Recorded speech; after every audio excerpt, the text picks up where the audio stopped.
All right, kiddos, here is chapter 29, 343 in the black and white book, and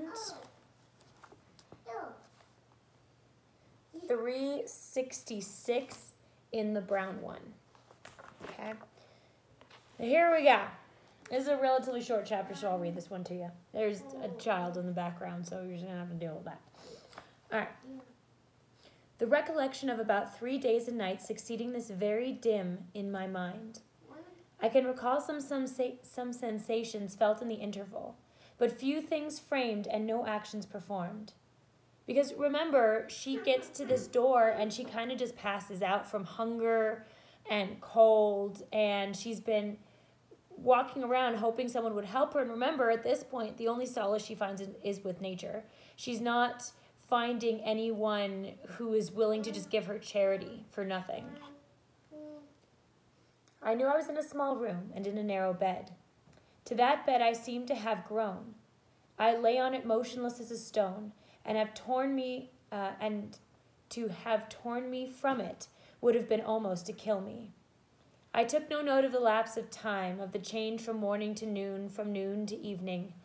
I observed when anyone entered or left the apartment. I could even tell who they were.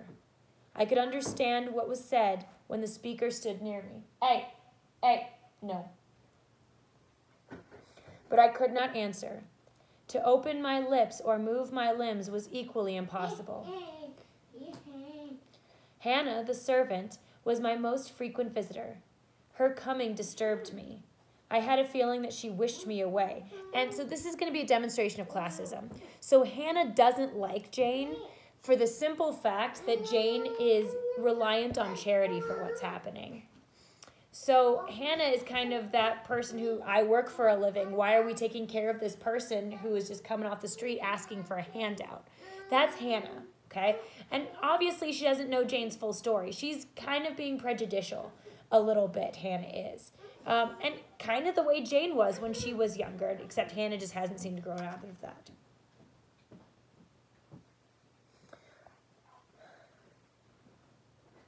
That she did not understand me or my circumstances, that she was prejudiced against me.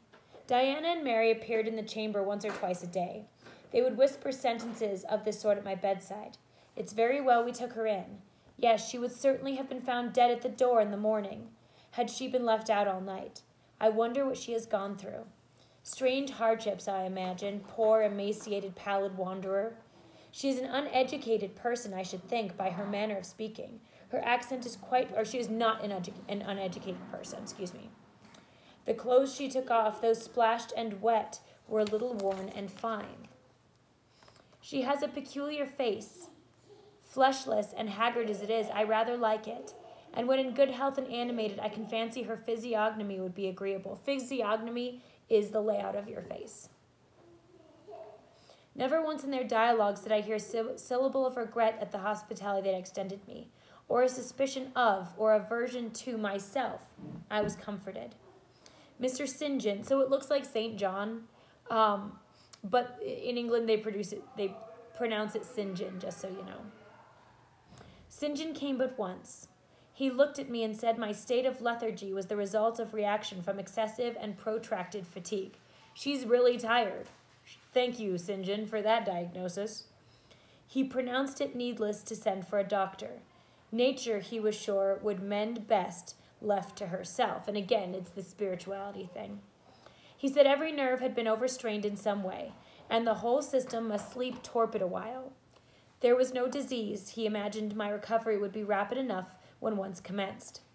These opinions he delivered in a few words, in a quiet, low voice, and added after a pause in the tone of a man little accustomed to expansive comment.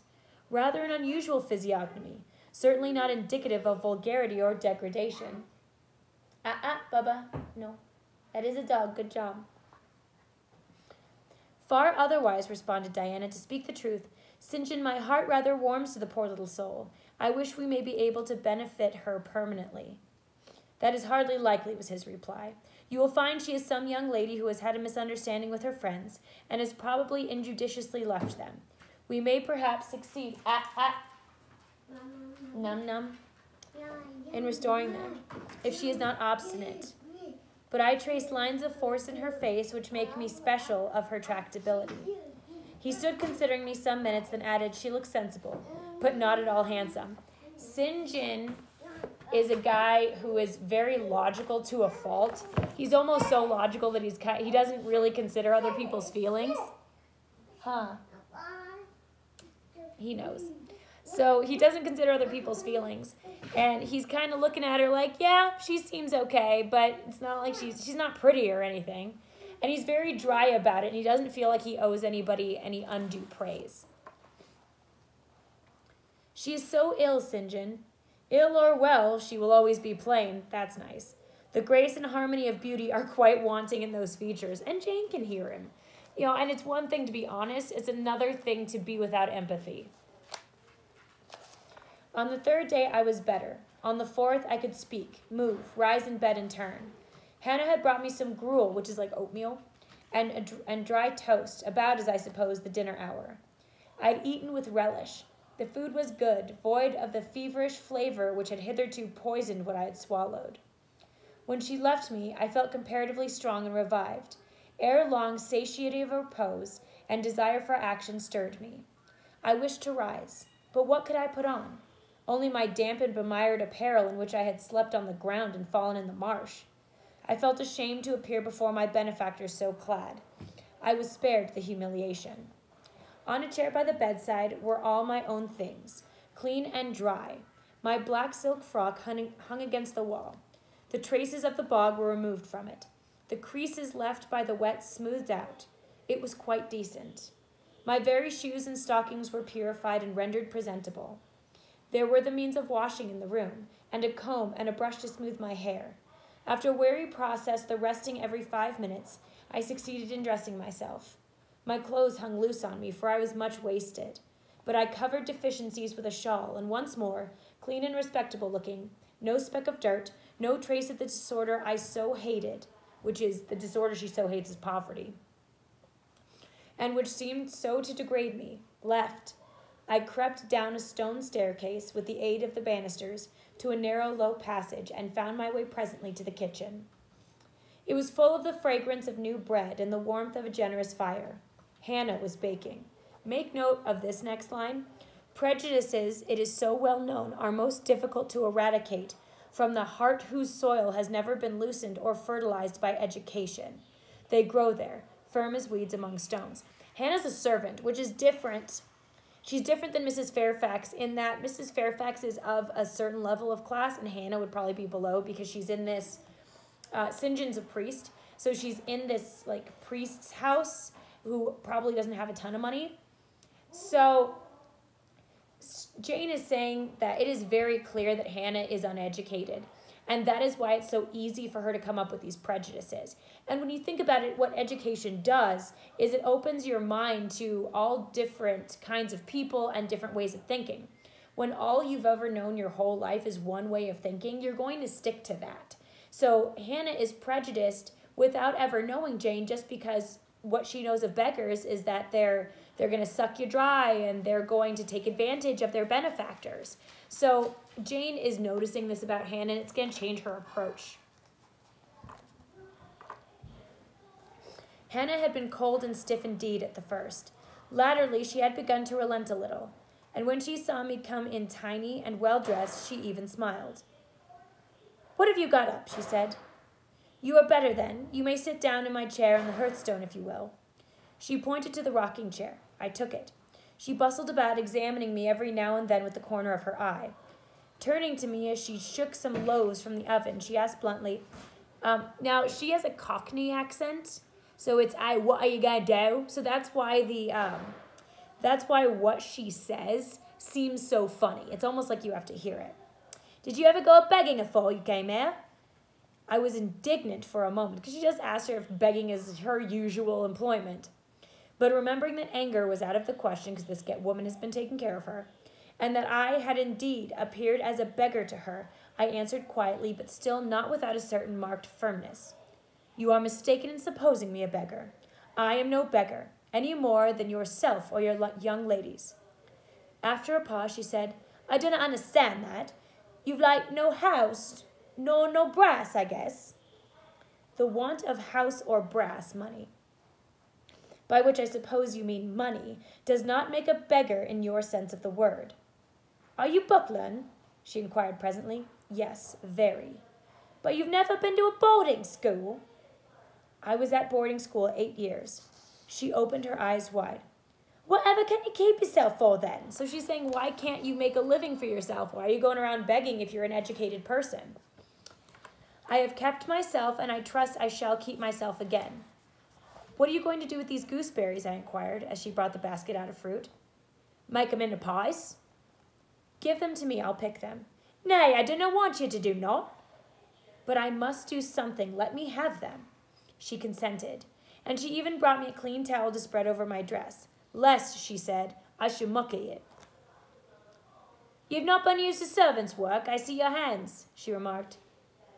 Happen you've been a dressmaker? No, you are wrong. And now never mind what I have been. Don't trouble your head further about me, but tell me the name of the house where we are. Some calls it Marsh End, some calls it Morehouse. And the gentleman who lives here is called Mr. St. John. Nay, he doesn't live here. He is only staying a while. When he's at home, he is in his own parish at Morton, the village a few miles off. Aye. And what is he? He is a parson. I remembered the answer of the old housekeeper at the parsonage, when I had asked to see the clergyman. This, then, is his father's residence. Aye, old Mr. Rivers lived here, and his father and grandfather and great-grandfather afore him. The name, then, of the gentleman is Mr. St. John Rivers. Aye, St. John is like a christened name. And his sisters are called Diana and Mary Rivers. Yes. And their father is dead. Dead 3 weeks in of a stroke. They have no mother. The mistress has been dead this many a year. Have you lived with the family long? I've lived here 30 years. I nursed them all 3. That proves you must have been an honest and faithful servant. I will say so much for you, that you have had the incivility to call me a beggar. Jane's still a little salty about being called a beggar. She again regarded me with a surprised stare. I believe, she said, I was quite mistaken in my thoughts of you. But there is so many cheats goes about. You mun forgive me. So it's you must forgive me. And though, I continued rather severely, you wish to turn me from the door on a night when you should have not shut out a dog. Jane's like taking her to task on this. Well, it was odd, but what can a body do? I thought more of the childer, nor myself, both things. They've like nobody to take care of 'em but me. I'm like to look sharpish. So she's saying you have to understand that she's the only one to take care of the girls that live there, and they're young and they don't have, worldly experience. She's like, I can't be taking in random people, and I don't know what their intentions are. And, there's so many people who walk around and cheat other people. She's saying I had to consider the welfare of those girls first. I maintained a grave silence for some minutes. You munna think too hardly of me, she again remarked. But I do think hardly of you, I said, and I'll tell you why. And make note of this. Not so much because you refused to give me shelter or regarded me as an impostor, as because you just now made it a species of reproach that I had no brass and no house. Some of the best people that ever lived have been destitute as I am. And if you are a Christian, you ought not to consider poverty a crime. That's a big deal. It's not people's intention to be poor. Why would anyone want to be poor? So she's saying you shouldn't treat people as though that's a choice that they made and they're somehow less of a person for it. So this is more coming of age, more transitioning into an adult. No more I ought, said she. And she's saying I'm not going to anymore. Mrs. St. John tells me so too, and I see you were wrong. But I've a clear different notion on you now what I had. You look a right down decent little crater. That will do. I forgive you. Now shake hands. She put her flowery and horny hand into mine. Another and heartier smile illuminated her rough face, and from that moment we were friends. Hannah was evidently fond of talking. While I picked the fruit, she made the paste for the pies. She proceeded to give me sundry details about her deceased master and mistress, and the childer, as she called the young people. Old Mr. Rivers, she said, was a plain man enough, but a gentleman, and as of ancient a family as could be found. Marsh End had belonged to the Rivers ever since it was a house, and it was, she affirmed, aboon 200 year old, for all it took but a small, humble place, not a compare with Mr. Oliver's ground hall down at Morton Vale. But you can remember Bill Oliver's father, a journeyman needlemaker, and the Rivers were gentry in the old days o' the Henrys, as anybody might see by looking at the registers of Morton Church vestry. Still, she allowed, the old master was like other folk, not much out to common way, stark mad at the shooting, and farming and sich like. The mistress was different. She was a great reader, and studied a deal, and the bairns, which is a Scottish term for children, had taken after her. There was nothing like them in these parts, nor ever had been. They had liked learning all three, almost from the time they could speak. And they had always been a mark of their own. St. John, when he grew up, would go to college and be a parson, and the girls, as soon as they left school, would seek places as governesses, for they had told their father had some years ago lost a great deal of money by a man he had trusted turning bankrupt, and he was now not rich enough to give them fortunes. They must provide for themselves. They had lived very little at home for a long while, and were only come now to stay a few weeks on account of their father's death. But they did so like March End and Morton, all these moors and hills about. They had been in London and many other grand towns, but they always said there was no place like home.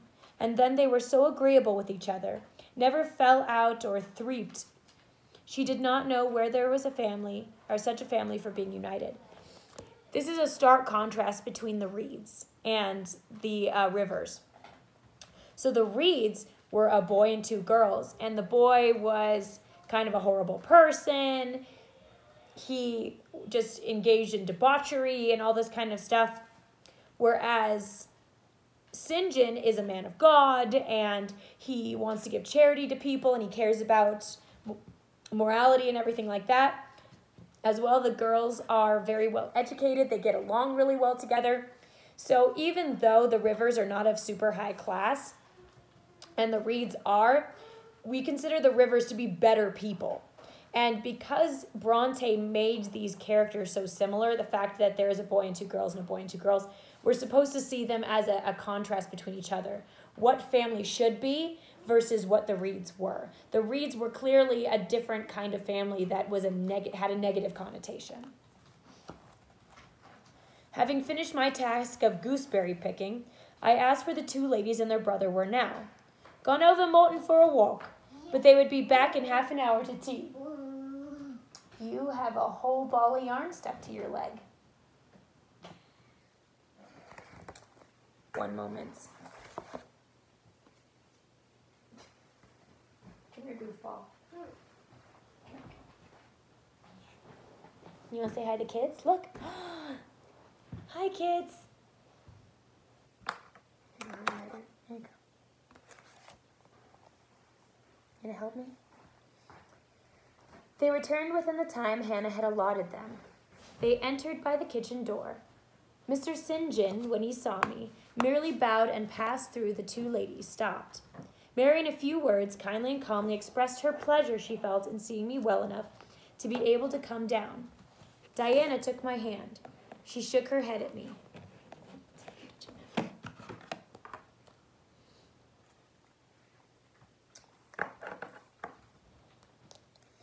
You should have waited for my leave to descend, she said. You still look very pale and so thin, poor child. Poor girl. Diana had a voice toned to my ear like the cooing of a dove.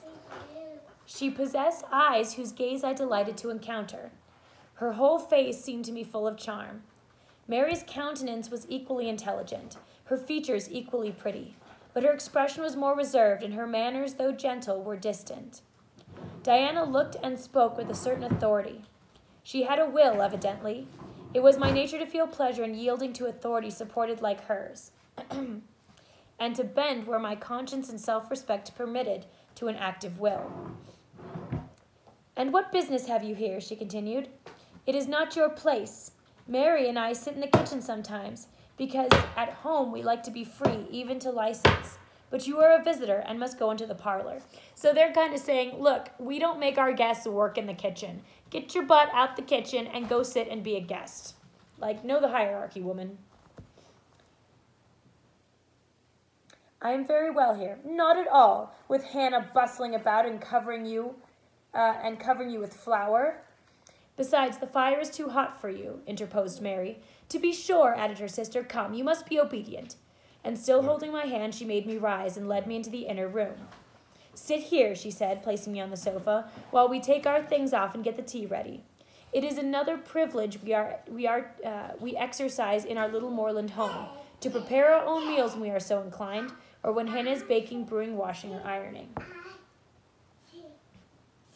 She closed the door, leaving me the solace with Mr. St. John, who sat opposite, a book or newspaper in his hand. I examined first the parlor and then its occupant. So imagine how awkward it is to just be sitting in this room with this guy, like not acknowledging your existence, just reading, not saying, hey, how's it going? None of that. Just kind of completely ignoring you.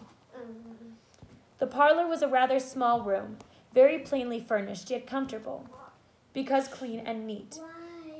The old-fashioned chairs were very bright, and the walnut wood table was like a looking-glass.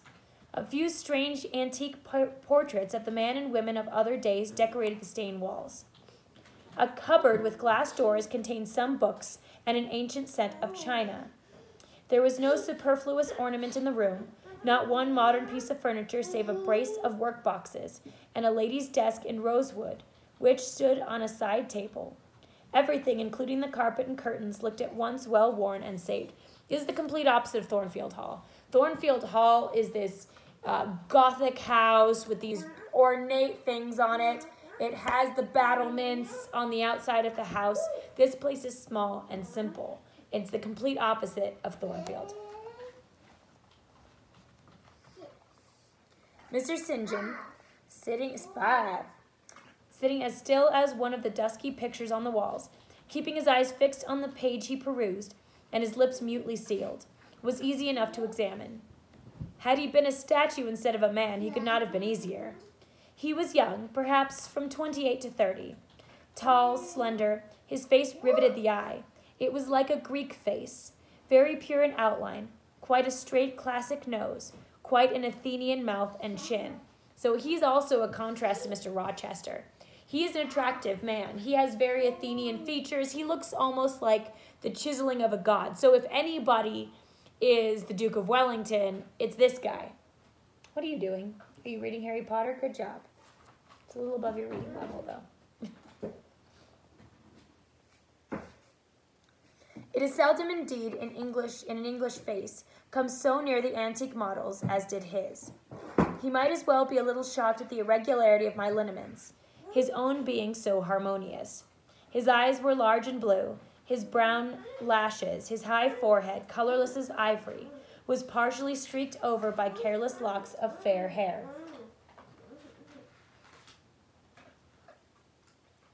This gentle delineation, is it not, reader? Yet he whom it describes scarcely impressed one with the idea of a gentle, a yielding, an impressionable, or even of a placid nature. Quiescent as he now sat, there was something about his nostril, his mouth, his brow, which to my perceptions indicated elements within either restless or hard or eager. He did not speak to me. He did not speak one word, nor even direct to me one glance, till his sisters returned.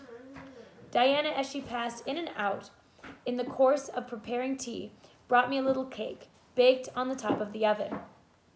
Eat that now, she said, you must be hungry. Hannah says you have had nothing but some gruel since breakfast. I did not refuse it, for my appetite was awakened and keen.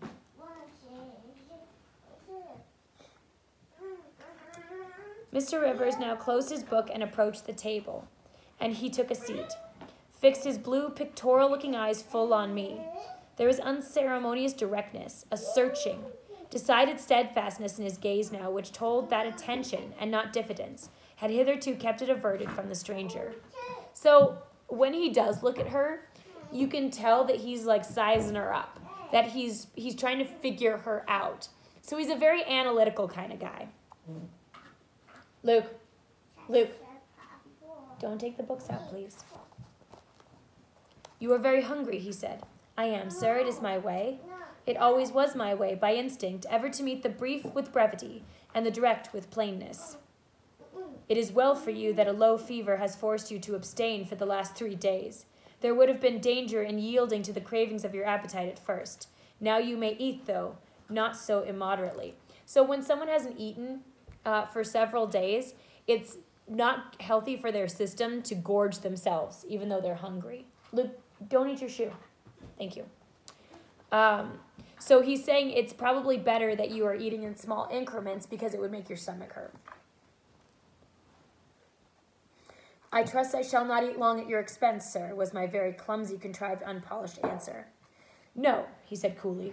When you have indicted us to the residence of your friends, we can write to them and you may be restored to home. That I must plainly tell you is out of my power to do, being absolutely without home and friends. The three looked at me, but not distrustfully. I felt there was no suspicion in their glances. There was more of curiosity. I speak particularly of the young ladies. St. John's eyes, though clear enough in a literal sense, in a figurative one were difficult to fathom. He seemed to use them rather as instruments to search other people's thoughts than as agents to reveal his own, the which combination of keenness and reserve was considerably more calculated to embarrass than to encourage. He's almost glaring at her. It's almost like he's trying to make her feel small, the way he's staring at her in this probing, penetrating way. Do you mean to say, he asked, that you are completely isolated from every connection? I do. Not a tie links me to any living thing. Not a claim do I possess to admittance under any roof in England. A most singular position at your age. Here I saw his glance directed to my hands, which were folded on the table before me. I wonder what he sought there. His words soon explained the quest. So he was looking for a ring on her finger. That's why he was staring at her hands. Have you never been married? You are a spinster. That's a lovely word. You're a spinster. Thanks. She's 18 years old. I don't think we approach spinsterhood at 18. But again, this guy has like no filter, okay? He just says things no matter how insensitive they are. What are you doing? 3, 4, 5, 6. Good job. 7, 7. 8, 9, 7, 0, 8, 6, That's 5, amazing. 4, 3, 1. Don't touch each other, kids. Don't do it. All right.